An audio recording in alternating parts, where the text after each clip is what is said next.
आता आपण आज येशू ख्रिस्ताच्या जन्माची का जन्माला आली याच्याविषयी आपण समजून घेणार आहोत. सोशल मीडियाच्या द्वारे मी येशू ख्रिस्ताच्या जन्माची घटना आपल्याला थोडक्यात सांगणार आहे.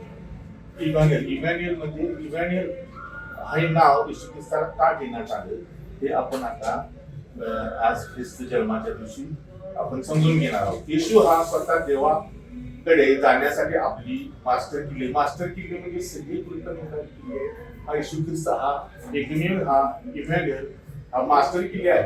तो आपल्याला परमेश्वराचे हृदय परमेश्वर सर्वजण म्हणतात. तर ते परमेश्वराचे मन हृदय स्वभाव प्रकट करतो. म्हणजे परमेश्वराची बद्दल आपल्याला जर माहिती पाहिजे असेल तर आपल्याला येशू ख्रिस्ता पासून आपल्याला त्याची सर्व माहिती मिळते. येशू ख्रिस्ताद्वारे आपल्याला प्रेमाची पूर्णता शिवाय आपल्याला परमेश्वराची उपस्थिती आणि परमेश्वराच्या जवळ स्वर्गामध्ये आपल्याला प्रवेश येशू ख्रिस्ताच्या द्वारे मिळणार आहे. आपण आज प्रत्येक समाजामध्ये ऐकतो की परमेश्वर सगळी म्हणतात. परमेश्वर कोण हे जर माहिती व्हायचं असेल तर आपल्याला येशू ख्रिस्त माहिती पाहिजे. त्याच्यासाठी त्याला येशू ख्रिस्ताला पृथ्वीवर पाठवण्यात आले. छोटस बाळ मनुष्य म्हणून त्यांनी या पृथ्वीवर आपल्यामध्ये जन्म घेतला. यासाठी घेतला की माणसाने कसं जगावं. आता आपण आज जगतोय पण त्या जगण्याचा खरोखर अर्थ आहे काय. आपण जगामध्ये प्रवासी आहोत. त्या प्रवासानंतर कायमस्वरूपी आपण कुठे जाणार आहोत हे सांगण्यासाठी समजण्यासाठी येशू ख्रिस्ताला पृथ्वीवर पाठवण्यात आले. कारण लोक त्या पूर्वीच्या काळामध्ये बळी देत होते, चुकीच्या गोष्टी करत होते. हे सगळं थांबवण्यासाठी त्यांनी आपल्या एकमेव लाडक्या पुत्राला पृथ्वीवर मनुष्य म्हणून पाठवलं. तो मनुष्य आणि देव असं दोन्ही पण होता असा एकमेव येशू ख्रिस्त हा आपल्याला पाहायला मिळतो. तर तो पृथ्वीवर आला आणि तो 33.5 वर्ष इस्रायलमध्ये जगला आणि त्याने अनेक गोष्टी सांगितल्या आणि त्याने सार्वकालिक जीवनाची आपल्याला देऊ केलेली आहे. आणि आपल्याला पवित्र शास्त्रातून मत्ती सुवर्तमान अध्याय 1:22-23 मध्ये असे सांगितले, येशू हा तारणार आहे व अभिषेक करून नेमलेला आहे. तो इमानुएल, त्याचा अर्थ आम्हा बरोबर देव. म्हणजे इमानुएलचा अर्थ आम्हा बरोबर देव आहे. तर ते निर्माण करताच तुमच्या बरोबर आहे. आज त्या पंपामध्ये निर्माण करता आमचे दादा यांनी त्यांच्यावर विश्वास ठेवला. त्यामुळं ते आज सगळ्या प्रश्नातून सुटले. आज त्यांना शांती समाधान सर्व मिळून आज त्यांना भविष्याची किल्ली मिळाली की बाबा आपण पुढे जाणार. तर योसेफ आणि मरिया यांचा विवाह ठरला होता पण विवाह झाला नव्हता.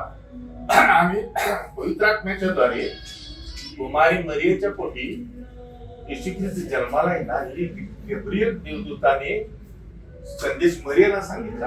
आणि येशू ख्रिस्त जन्माला आला. त्यांच्या आई वडिलांचं लग्न ठरलं. त्यांच्या वडिलांनी योसेफने ठरवले की तिला सोडून देतो कारण बदनामी तो का असा होता त्या अशा गोष्टी चालत नव्हत्या.